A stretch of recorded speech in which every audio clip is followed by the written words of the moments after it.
Welcome to Soft Spot, where deadly war machines come to life. Tanks, fighter jets, warships, real combat footage and classified secrets from the world's most devastating weapons. Hit like and subscribe. This is Soft Spot.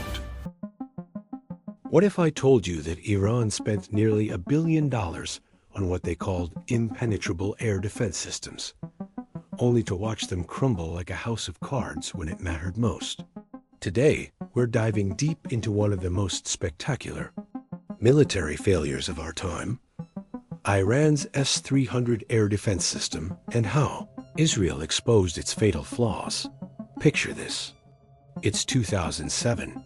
Iran signs a massive $900 million deal with Russia for the legendary S-300 air defense system. This isn't just any weapon. The S-300 is considered one of the most advanced surface-to-air missile systems ever created. Iranian military officials were practically celebrating, claiming this would make their airspace untouchable. But here's where the story gets interesting.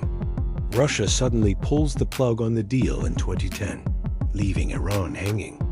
Why? International sanctions and pressure.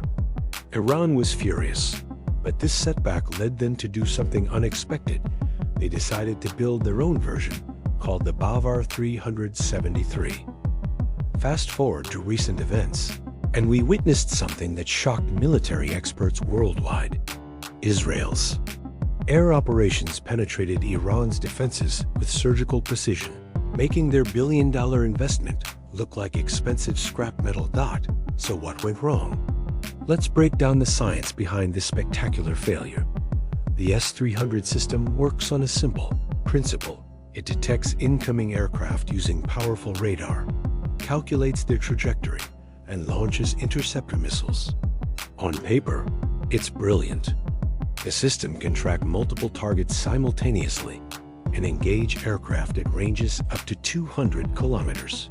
It should have been Iran's ultimate shield. But modern warfare isn't fought on paper.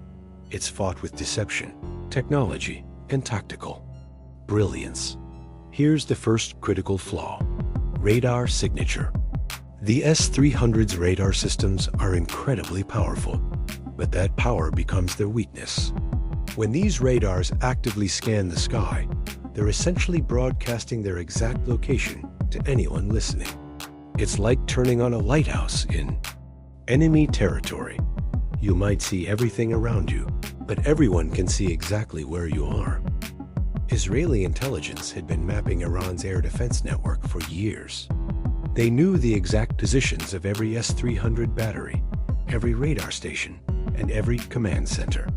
When the time came to act, Israel didn't attack blindly. They attacked with surgical precision, targeting the most critical nodes first. The second flaw is even more devastating: electronic warfare vulnerability. Modern fighter jets don't just rely on stealth. They carry sophisticated jamming equipment that can blind or confuse air defense radars. The S-300 system, despite its advanced design, still operates on radio frequencies that can be disrupted or spoofed. Imagine trying to defend your house with security cameras, but your opponent has a device that can show fake footage on your monitors. That's essentially what happened to Iran's air defenses. But the technical failures are only part of the story. Iran made critical strategic mistakes that doomed their defense network from the start.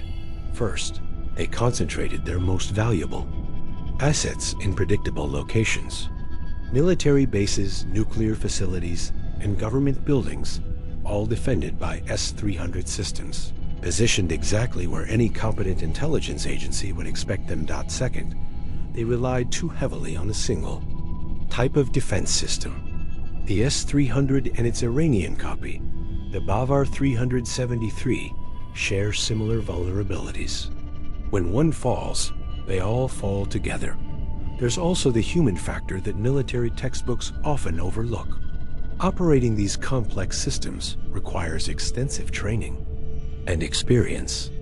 Iran's operators, while dedicated, lacked the combat experience that comes from actual warfare scenarios. Theory and practice are two very different beasts. The financial implications are staggering. Iran invested not just the original $900 million on the Russian deal, but billions more developing their domestic Bavar 373 system.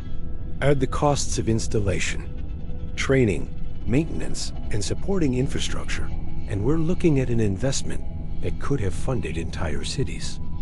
All of that money, and when the moment of truth arrived, these systems failed to prevent a single successful strike. This spectacular failure teaches us several crucial lessons about modern warfare. First, no single defense system, no matter how advanced, can guarantee security.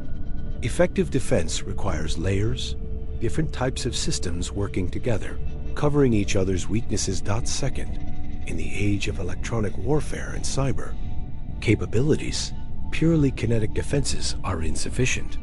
You need electronic countermeasures, cyber defense, and adaptive strategies that can evolve in real time. The failure of Iran's air defenses has sent shockwaves throughout the Middle East and beyond.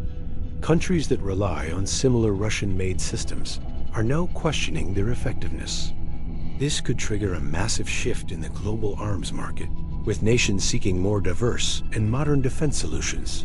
Iran's S-300 saga is more than just a military failure. It's a case study in overconfidence, strategic miscalculation, and the rapidly evolving nature of modern warfare.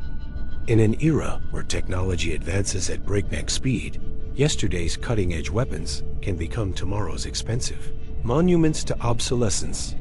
The question now isn't whether Iran will rebuild their defenses, but whether they'll learn from this spectacular failure and adapt their strategy for the realities of 21st century warfare. What started as Iran's ultimate defensive investment became a billion-dollar lesson in military humility. In the deadly chess game of international conflict, Iran just discovered that their most powerful piece was actually made of cardboard. Remember to like this video if you found these insights valuable, and subscribe for more military analysis that goes beyond the headlines. What do you think Iran's next move should be? Let me know in the comments below.